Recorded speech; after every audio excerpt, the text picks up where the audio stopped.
بسم اللہ الرحمن الرحیم۔ تیرا عشق میری بندگی، کرن رفیق۔ لاسٹ ایپیسوڈ ہے، اس کے بعد انشاءاللہ تعالی ہم لوگ نیو ناول شروع کریں گے۔ دانین تم زرلال سر سے بات کیوں نہیں کرتی؟ ایسا نہ ہو کہ وہ شرابی تمہارا مقدر بن جائے۔ دانین اور اس کی کولیگ دانین کے کیبن میں تھیں جب اس نے دانین سے کہا، تم جانتی ہو نا، میں نے جب یہ آفس جوائن کیا تھا نا، تو عزیز سر نے مجھے بالکل اپنی بیٹی کی طرح سمجھا اور ٹریٹ کیا۔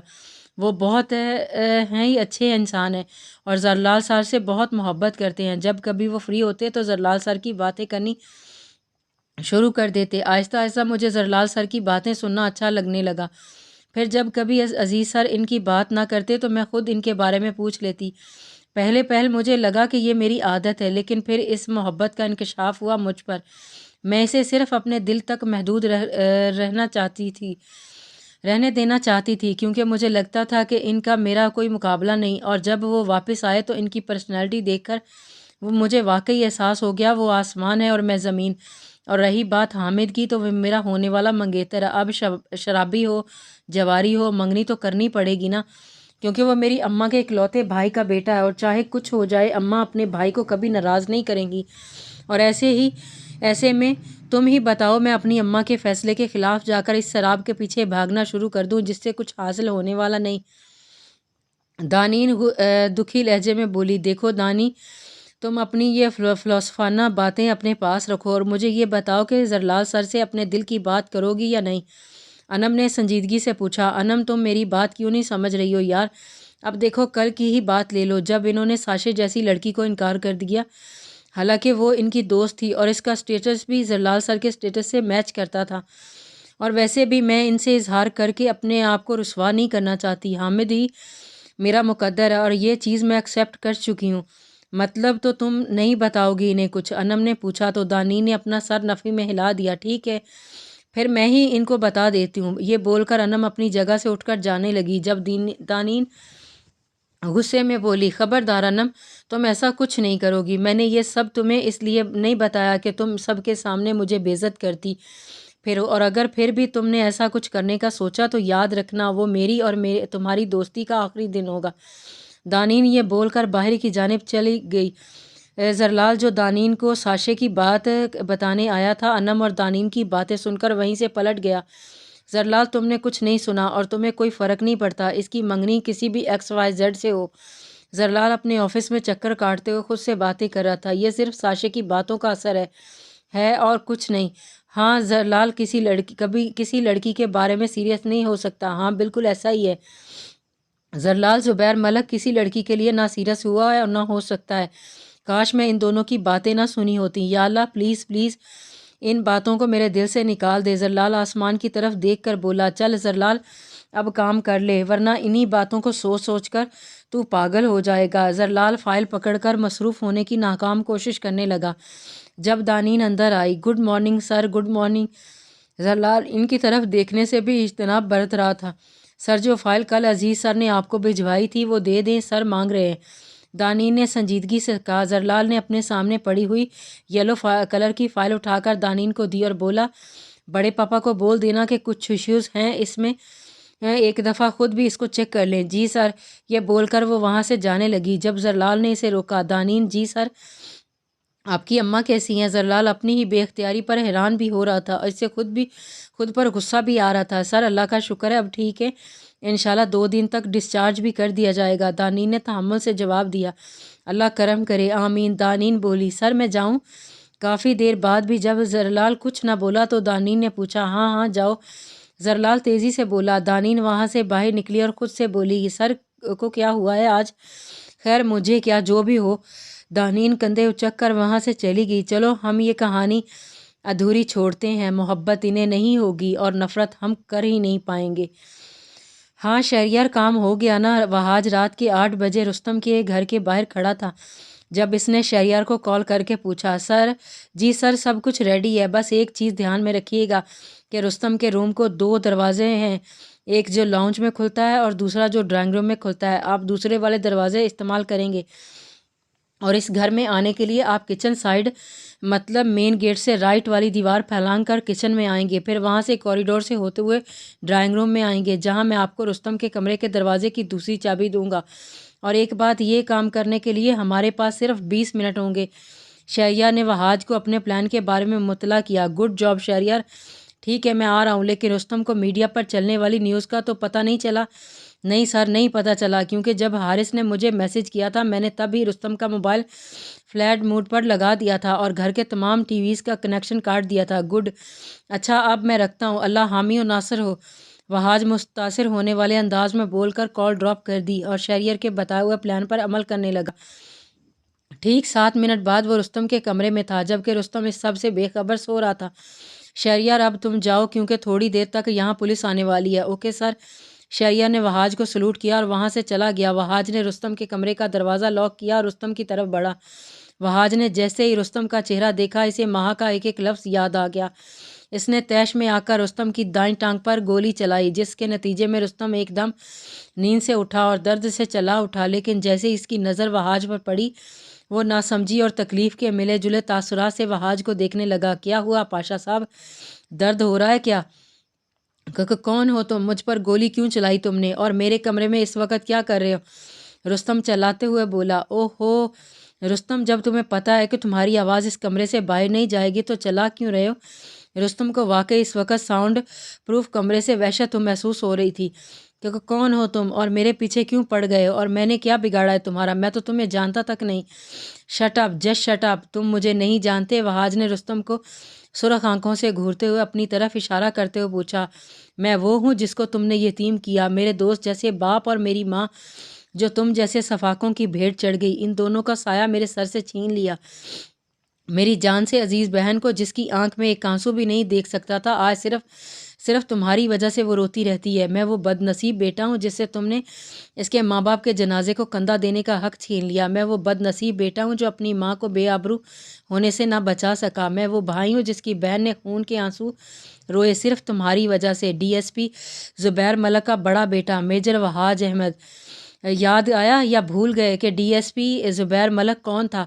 وہاج اس کے چہرے پر خوف دیکھ کر بولا۔ تو تم اس ڈی ایس پی کے بیٹے ہو، لیکن اس کی گاڑی تو بلاسٹ ہوئی تھی نا، تم نے مروانے کی کوشش تو پوری کی تھی، لیکن وہ کہتے ہیں نا جسے اللہ زندگی دے اس کا کوئی کچھ بھی نہیں بگاڑ سکتا۔ شاید تمہاری موت میرے ہی ہاتھوں لکھی تھی، اس لیے تو اس بلاسٹ سے میں بچ گیا، اور اللہ کی کرنی تو دیکھو، آج تم بے بس ہو۔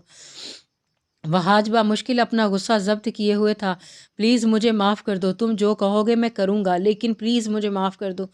اچھا کیا کر سکتے ہو اپنی جان بچانے کے لیے؟ وہاج اس کے سامنے صوفے پر بیٹھتے ہوئے ایک ٹانگ دوسری ٹانگ پر چڑھاتے ہوئے بولا۔ جو تم کہو، ٹھیک ہے، تم میرے پاس صرف 2 منٹ ہیں، ان ڈاکومنٹس میں تم اپنے سارے گناہوں کا اعتراف کر لو، ہو سکتا ہے پھر میں تمہیں مارنے کا نہ سوچوں۔ رستم کو وہاج کی بات تھوڑی عجیب لگی، لیکن اس وقت اس کے پاس اور کوئی راستہ بھی نہیں تھا، اس لیے اس نے وہاج کی بات مانتے ہوئے اپنے سارے گناہوں کا اعتراف کر لیا، جسے وہاج نے ویڈیو کی صورت میں محفوظ کر لیا۔ اب پلیز مجھے معاف کر دو، رستم درد اور بے بسی سے بولا۔ چلو میں نے تمہیں معاف کیا، لیکن ان ماؤں بہنوں بیٹیوں کا کیا، جن کو تم نے کھلونا سمجھ کر استعمال کیا؟ ان سب کے آنسوؤں کو کیا، جن سب نے تم نے ان کے باپوں کا سایہ چھین لیا؟ اور ان سینکڑوں بچوں کا کیا، جن کو تم نے اور عثمان نے قتل کیا؟ اور رستم، بات میری ذات تک ہوتی تو شاید میں تمہیں اتنی بری موت نہ دیتا، لیکن یہاں سوال میری وطن کی ماؤں بہنوں بیٹیوں اور بچوں کا ہے، جو میں کسی صورت معاف نہیں کر سکتا۔ اس لیے تمہارے پاس صرف 1 منٹ ہے یہ چوز کرنے کے لیے کہ تم تیزاب پی کر مرنا پسند کرو گے یا خود کو زندہ جلانا چاہو گے۔ اگر ان دونوں میں سے ایک بھی چیز کا انتخاب نہ کیا تو یاد رکھنا میجر وہاج تمہارے ٹکڑے ٹکڑے کرتے ہوئے بالکل بھی نہیں سوچے گا۔ اور ہاں، ایک بات اور بتا دوں تمہیں کہ جن بچوں کو عثمان نے اغوا کرا کے بیچا تھا نا، وہ سب کے سب اپنے گھروں میں محفوظ ہیں، کیونکہ ان بچوں کی ڈیل سیٹھ شیراز یعنی میجر علی نعمان بیگ نے کی تھی۔ وہاج نے سامنے پڑی 2 بوٹلز کی طرف اشارہ کیا اور اپنی بات مکمل کر کے صوفے سے اٹھا اور کمرے کے چکر کاٹنے لگا۔ پلیز مجھے 30 سیکنڈ صرف رہ گئے ہیں تمہارے پاس۔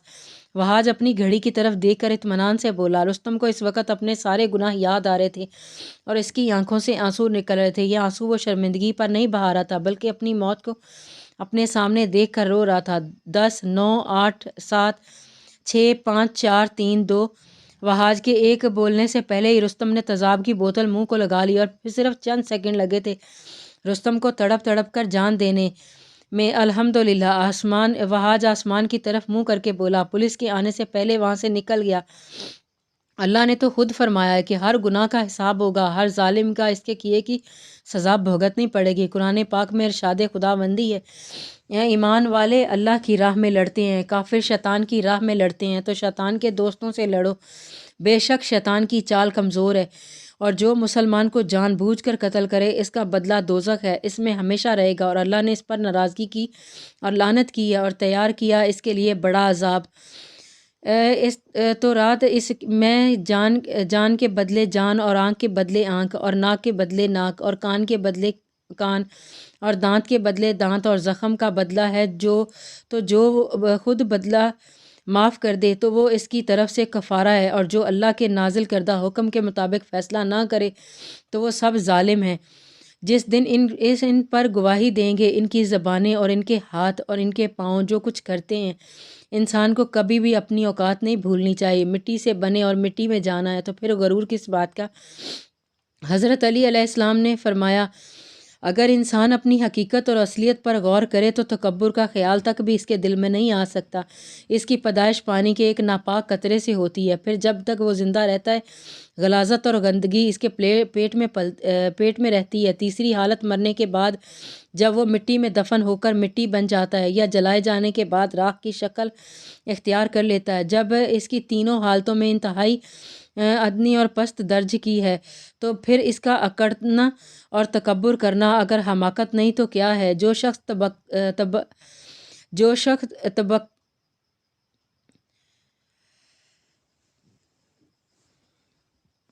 تبکر کو اپنی عادت بنا لیتا ہے، غرور دھوکہ اپنا لیتا ہے، وہ بالآخر مایوسی کا منہ دیکھتا ہے اور اپنے لیے جہنم کی آگ میں جلتا ہے، کیونکہ آدمی ہر وقت یکساں نہیں رہتا۔ دنیا کی اس جہنم کے بعد آخر کی جہنم بھی تبرک کرنے والے کے لیے تیار ہے۔ رستم شاید یہ بھول گیا تھا کہ موت برحق ہے اور ہر حال میں آنی ہے، اس لیے وہ اپنے دولت کے غرور اور نشے میں ظالم بنتا گیا، لیکن وہ یہ بھول گیا تھا ہر ظالم کی پکڑ ہونی ہے، ہر مغرور کا غرور ٹوٹنا ہے۔ یہ دنیا زندگی صرف کھیل اور تماشا ہے، اللہ تعالیٰ کی ہر چیز کا حاکم ہے اور ہمیں لوٹ کر اسی کی طرف جانا ہے، اس لیے اس دنیا کی لذت میں کھو کر خود کو نعوذ باللہ خدا مت سمجھو۔ اللہ کی ذات جب آپ کے ظلم پر آپ کی پکڑ کرتی ہے تو وہ گرفت بہت سخت ہوتی ہے، اور رستم جیسے لوگ تو اپنے کیے کی سزا نہ صرف دنیا میں بھگتتے ہیں بلکہ آخرت میں بھی۔ ان جیسے ظالموں کا ٹھکانہ صرف دوزخ ہے۔ میں کیوں سوچ رہا ہوں اس کے بارے میں؟ نہیں، مجھے کوئی حق نہیں اسے سوچنے کا، لیکن مجھے اس کو کسی دوسرے انسان کے ساتھ سوچ کر اتنا غصہ کیوں آ رہا ہے؟ کیونکہ تم اسے پسند کرتے ہو۔ زرلال شام کو اپنے کمرے میں چکر کاٹ کاٹ کر خود سے باتیں کر رہا تھا جب عبداللہ اس کی آخری بات سن کر بولا۔ زرلال تو آبی کا جواب سن کر ہی گڑبڑا گیا اور بولا، تم کب آئے؟ تبھی جب تم خود سے باتیں کر رہے تھے۔ عبداللہ مسکراتے ہوئے بولا، نہیں میں تو بس ایسے ہی۔ دیکھو زرلال، تو جانتا ہے کہ مجھ سے کچھ نہیں چھپا سکتا، اس لیے صاف صاف بتا کہ معاملہ کیا ہے۔ کوئی معاملہ نہیں، زرلال نظریں چراتے ہوئے بولا، مطلب کسی لڑکی کا معاملہ ہے۔ عبداللہ اس کے چہرے سے کچھ بھانپتے ہوئے بولا، نہیں ابھی دیکھ زرلال، جھوٹ تو مجھ سے بولنا مت، کیونکہ تیری آنکھیں صاف بتا رہی ہیں کہ معاملہ دل کا ہی ہے، اور اب یہ بھی مت کہنا کہ مجھے غلط فہمی ہوئی، اور سیدھی طرح بتا کہ لڑکی کون ہے۔ اب بھی مجھے نہیں پتا کہ میرے ساتھ کیا ہو رہا ہے۔ مجھے صبح سے ایک عجیب سی بے چینی لگی ہوئی ہے، جب سے میں نے دانین کی بات سنی ہے مجھے لگ رہا ہے میرا سکون کہیں کھو گیا۔ ویٹ، دانین بابا جان کی سیکرٹری؟ عبداللہ نے اس کی بات درمیان میں ہی کاٹ کر پوچھا۔ ہاں یار وہی، زرلال نے اترے ہوئے چہرے سے جواب دیا۔ اس کی کون سی باتیں سن کر تمہارا سکون برباد ہو گیا ہے؟ جواب میں زرلال نے اسے صبح والی ساری باتیں ابھی کو بتا دیں۔ اوہ تو یہ بات ہے، عبداللہ مسکراہٹ دباتے ہوئے بولا، ہاں یار، اور مجھے لگ رہا ہے اس کی شادی ایک شرابی سے نہیں ہونی چاہیے، کیونکہ وہ بہت ہی اچھی لڑکی ہے، وہ ایک اچھا لڑکا ڈیزرو کرتی ہے۔ زرلال خود اپنی کیفیت سمجھنے سے قاصر تھا۔ مجھے ایک بات تو بتا، تمہیں اس بات کا زیادہ برا لگ رہا ہے کہ اس کی شادی کسی شرابی سے ہو رہی ہے، یا اس بات کا کہ اس کی شادی کسی اور سے ہو رہی ہے؟ عبداللہ نے مسکرا کر پوچھا، اس سے کیا فرق پڑتا ہے؟ فرق تو پڑتا ہے، کیونکہ اگر تمہیں اس بات کا برا لگ رہا ہے کہ دانین کی شادی ایک شرابی سے ہو رہی ہے تو مطلب یہ صرف تمہاری اس سے ہمدردی ہے، اور اگر کیا؟ زرلال نے بے چینی سے پوچھا، اور اگر تمہیں اس بات کا برا لگ رہا ہے کہ دانین کی شادی کسی اور سے ہو رہی ہے تو مطلب جناب آپ اس سے محبت کرنے لگے ہیں؟ عبداللہ نے سنجیدگی سے جواب دیا، ایسا کچھ نہیں ہے ابھی، یہی بات ذرا میری آنکھوں میں دیکھ کر بول کہ تجھے اس کی کسی اور کے ساتھ ہونے کے تصور سے ہی تکلیف نہیں ہو رہی، اور یہ بھی کہ اس کے ہونے نہ ہونے سے تجھے کوئی فرق نہیں پڑتا۔ عبداللہ نے اس کی نظر چرانے کو دیکھ کر بولا، یار ابھی میں اس سے محبت نہیں کرتا، اور تو جانتا ہے مجھ جیسا فلرٹی انسان کسی بھی لڑکی کے لیے سیریس نہیں ہو سکتا، اور رہی بات دانین کی تو یہ مجھے بس وقتی کشش لگ رہی ہے اور کچھ نہیں۔ زرلال اب بھی اپنی احساس کو محبت کا نام دینے سے انکاری تھا۔ اچھا چلو مان لیتے ہیں کہ یہ صرف ایک وقتی جذبہ ہے، تمہیں اس کے ہونے نہ ہونے سے کوئی فرق نہیں پڑتا، لیکن ایک بات یہ بھی ماننی پڑے گی کہ اس نے تم سے محبت کی ہے، اور یہ اس کی محبت ہی ہے جو تم آج اس کے لیے اس طرح پریشان ہو رہے، اور رہی بات تمہاری محبت کی تو وہ تو تمہیں بھی ہے کہ بس ماننے سے انکاری ہو۔ عبداللہ نے سنجیدگی سے اسے سمجھایا۔ جواب میں زرلال خاموش رہا۔ عبداللہ اس کو خاموش دیکھ کر نرمی سے بولا، دیکھ زرلال، سائیکالوجی کے مطابق محبت ہونے میں صرف 4 سیکنڈ لگتے ہیں، لیکن میرا ماننا ہے کہ میٹر نہیں کرتا کہ محبت کتنے وقت میں ہوتی ہے، بلکہ یہ میٹر کرتا ہے کہ انسان اسے پہچانتا کب ہے، اور اب یہ تم پر ہے کہ تم اسے کب پہچانتے ہو، کیونکہ محبت تو تم بھی اس سے کرتے ہو۔ اور جاتے جاتے ایک آخری بات بتا دوں، تمہیں ضروری نہیں ہر دفعہ انسان جب خوش ہو تو اسے تب بھی معلوم ہو کہ وہ محبت میں ہے، بلکہ کبھی کبھی دوسرے انسان سے جدائی کی تکلیف بھی انسان کو محبت کا احساس سے شدت سے دلاتی ہے، اور جب جدائی احساس دلاتی ہے نا تو انسان کے پاس پچھتاوے کے سوا کوئی راستہ نہیں ہوتا۔ عبداللہ اسے سمجھانے کی آخری کوشش کر کے وہاں سے چلا گیا۔ تکلیف تو واقعی اس کے دور جانے سے ہو رہی ہے، اور میں اس کا نام کسی اور کے ساتھ برداشت بھی نہیں کر سکتا، مطلب واقعی یہ محبت ہے۔ او مائی گاڈ، مطلب زرلال زبیر ملک کو بھی کسی کی محبت میں گرفتار ہو سکتا ہے؟ سوری، ہو چکا ہے۔ آئی لو یو دانین، زرلال خود سے خوشی سے بولا، مگر بڑے پاپا سے بات کرنی پڑے گی، ورنہ ایسا نہ ہو کہ میں لیٹ ہو جاؤں اور وہ شرابی میری دانی کو مجھ سے دور کر دے۔ زرلال یہ بول کر اندر کی جانب بھاگا، عشق میں کچھ نہیں ہوتا، عشق ہوتا ہے یا نہیں ہوتا۔ 7 سال بعد تم نے پھر سے یہ ٹیسٹ میں کم نمبر لیے، آج تو میں لازمی بڑے پاپا سے تمہاری شکایت کروں گا۔ 6 سالہ عمر نے اپنے سے 2 سالہ چھوٹے ابیر سے کہا، بھائی پلیز بڑے پاپا کو کچھ مت بتانا، آپ جانتے ہیں نا وہ کتنا غصہ کرتے ہیں، اور جب ڈانٹتے ہیں تو لگتا ہے سارا پاکستان ان کی آواز سن رہا ہے۔ ابیر آنکھیں ٹمٹماتے ہوئے بولا، نہیں اس بار تو بابا سے لازمی تمہاری شکایت ہوگی، اگر عمر بھائی نے نہ بتایا تو میں بتا دوں گی۔ 5 سالہ نور ابیر کو اپنی چھوٹی چھوٹی آنکھوں سے گھورتے ہوئے بولی، موٹی اگر تم نے شکایت کی تو میں بڑی ماما کو بتا دوں گا کہ کل تم نے کلاس میں ایک لڑکی کی پٹائی کی تھی اور تمہارے ٹیچر نے انہیں بلایا ہے۔ ابیر بھی اس کی جواب میں گھورتے ہوئے بولا، تم ماما سے میری شکایت لگاؤ گے؟ نور نے دانت پیستے ہوئے پوچھا۔ ہاں لگاؤں گا، ابیر بھی اسی کے انداز میں جواب دیا۔ اچھا ابھی بتاتی ہوں۔ یہ بول کر نور نے ابیر کے بالوں کو دونوں ہاتھوں سے پکڑا اور زور سے کھینچ کر اسے ایک جھٹکے دار دے کر چھوڑ دیا اور بولی، اب بھی بتاؤ گے؟ نہیں بتاؤں گا، پکا؟ ابیر اس سے ڈرتے ہوئے بولا۔ عمر اس ساری گفتگو کے درمیان خاموش تھا، کیونکہ وہ جانتا تھا یہ ان دونوں کا روز کا معمول ہے۔ گڈ، یہ بول کر نور وہاں سے جانے کے لیے مڑی تو ابیر نے اس کی پونی زور سے کھینچی اور وہاں سے بھاگ گیا، جبکہ نور بھی روتے روتے اس کے پیچھے بھاگی۔ ابھی وہ بھاگ ہی رہا تھا جب سامنے سے آتے عزیز ملک اور زرلال سے ٹکرا گیا۔ ارے ارے ارے، کہاں بھاگ رہے ہو؟ عزیز نے اس کو اٹھاتے ہوئے پوچھا۔ دادو، اس نے مجھے مارا اور میرے بال بھی کھینچے۔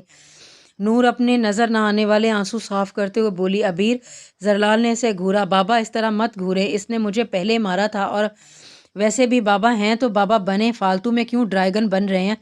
ابیر اپنے باپ سے اسی کے انداز میں بولا۔ بڑے پاپا اس کو نیچے اتار دیں ذرا، پھر میں اس کو بتاتا ہوں کہ میں کون ہوں۔ زرلال نے مصنوعی غصے سے بول کر نور کو اٹھایا اور اندر کی جانب قدم بڑھا دیے۔ السلام علیکم دادو۔ وعلیکم السلام چھوٹے پاپا۔ جیسے ہی وہ لانچ میں داخل ہوا 3 سالہ ہادی بولا، وعلیکم السلام، میرا شہزادہ کیسا ہے؟ زرلال نے نور کو گود سے اتار کر ہادی کو اٹھاتے ہوئے پوچھا۔ میں ٹھیک ہوں، یہ لیں چائے۔ دانین نے صوفے پر بیٹھے زرلال اور عزیز کو چائے دی۔ تھینک یو، ویسے آپس کی بات ہے، یہ چائے اگر کمرے میں ملتی تو ساری تھکن اتر جاتی۔ زرلال نے اس کے کان میں سرگوشی کی تھی تو جواب میں دانین نے اسے گھورا اور دھیمی آواز میں بولی، پڑ گیا رومانس کا دورہ آپ کو؟ چپ کر کے چائے پئیں، ایسا نہ ہو کہ آج کھانے اور کمرے سے بھی ہاتھ دھونے پڑیں۔ دو بیٹھیں مطلب؟ زرلال اس کے چہرے پر غصہ دیکھ کر بولا، مطلب کمرے میں چلیں پھر بتاتی ہوں۔ دانین یہ بول کر کمرے میں چلی گئی، جبکہ زرلال بھی کمرے میں اس کے پیچھے پیچھے چلا آیا۔ جیسے ہی وہ کمرے میں داخل ہوا، دانین نے ہاتھ میں پکڑا گلدان اس کی طرف پھینکا۔ زرلال جلدی ہی دوسری سائڈ پر ہو گیا اور بولا، دانین ہوا کیا ہے یار، آج یہ بمباری کیوں ہو رہی ہے؟ آپ پچھلے 3 دن سے کس کے ساتھ ڈنر کرنے جاتے ہیں؟ کون ہے وہ لڑکی؟ مجھے پہلے ہی معلوم تھا آپ مجھے دھوکہ دیں گے، اس لیے جب آپ رشتہ لے کر آئے تھے میں نے تب ہی منع کر دیا تھا، لیکن میری اماں کا دماغ ہی خراب تھا جو آپ کی چکنی چپڑی باتوں میں آ گئیں اور آپ کو ہاں بول دی۔ دانین روتے ہوئے بولی، جبکہ زرلال تو اس کی باتیں سن کر حیران رہ گیا۔ آہستہ سے قدم اٹھاتا وہ دانین کے پاس آیا اور اس کا ہاتھ پکڑنے لگا، جسے دانین نے جھٹک دیا اور بولی، جائیں اسی کے پاس۔ اچھا ہے، پکا جاؤں؟ زرلال نے مسکراہٹ دبا کر پوچھا، میں آپ کو جان سے مار دوں گی اگر آپ اس کے پاس گئے تو۔ دانین آنسو صاف کرتے ہوئے غصے سے بولی، اچھا جان سے مار دو گی؟ زرلال نے اس کا بازو پکڑ کر اسے خود سے قریب کر کے پوچھا۔ ہاں، دانین نے یہ اس کی طرف دیکھے بغیر کہا۔ یہ بات میری طرف دیکھ کر بولو۔ زرلال اس کا چہرہ اپنے دائیں ہاتھ سے اوپر کرتے ہوئے بولا۔ جواب میں دانین کے زرلال کے گلے لگ گئی اور بولی، آپ جانتے ہیں نا کہ میں آپ کی آنکھوں سے ہار جاتی ہوں، اس لیے یہ کرتے ہیں آپ؟ میری جان، میری زندگی، تم میں اور میرے بچے ہو یار، تم جانتی ہو ان 7 سالوں میں پاگلوں کی طرح چاہا ہے تمہیں، پھر مت خود کو ہلکان کیا کر۔ رہی اس لڑکی کی بات، تو میرے دوست کی بہن ہے، بزنس کرنا چاہتی ہے اور میرے پاس پچھلے 3 دنوں سے بزنس ہی سیکھ رہی ہے، اور ہمارے آفس کی کینٹین میں کنسٹرکشن کا کام ہو رہا ہے، بس اسی لیے ہم باہر کھانا کھانے چلے گئے۔ زرلال اسے اپنے حصار میں لیتے ہوئے نرمی سے بولا، آپ سچ بول رہے ہیں نا؟ دانین ختم شد۔